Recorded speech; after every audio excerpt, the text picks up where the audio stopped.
PPP minta Denny Indrayana tak buat gaduh sebar rumor Anies tersangka KPK. Jakarta, mantan Wakil Menteri Hukum dan HAM, Denny Indrayana menyebar rumor bahwa Anies akan segera diumumkan sebagai tersangka oleh KPK. Ketua DPP PPP Ahmad Baidowi alias Awik pun meminta Denny Indrayana tidak membuat gaduh. Sejak tinggal di Australia memang Denny Indrayana ini ada perubahan mindset saya kira, kan beliau juga masuk ke dunia politik berbackground hukum seringkali mencampur adukan antara politik dan hukum, kata Awik kepada wartawan dilansir dari Detik News, Kamis, 22 Juni 2023. Awik menilai apa yang disampaikan Denny soal KPK akan segera menjadikan Anies tersangka hanyalah sebatas asumsi saja tanpa bukti. Awik mengatakan hingga kini kasus Formula E masih dalam tahap penyelidikan. Jadi sebaiknya Denny Indrayana tidak membuat kegaduhan-kegaduhan dan jadilah praktisi hukum yang bicara sesuai koridor hukum tidak selalu mengedepankan asumsi, karena antara fakta hukum dengan asumsi itu berbeda. Jadi tidak perlu mencari sensasi-sensasi berlebihan kita bangun demokrasi dengan baik, imbuhnya. Rumor Anies tersangka KPK.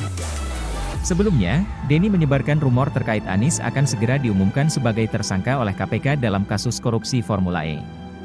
Sementara itu KPK pun turut buka suara terkait ucapan Denny yang telah tersebar itu.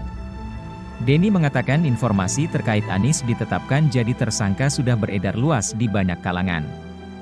Dia menganggap status hukum tersebut adalah upaya penjegalan Anies dalam Pilpres 2024 nanti.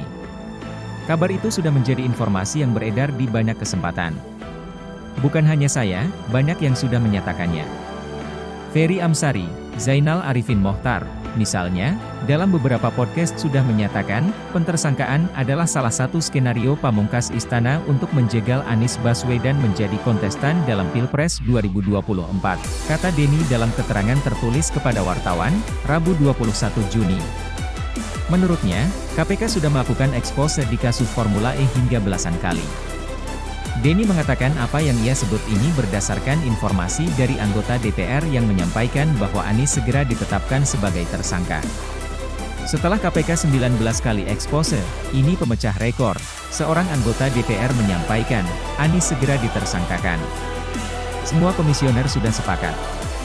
Makin terbaca, kenapa masa jabatan para pimpinan KPK diperpanjang MK 1 tahun.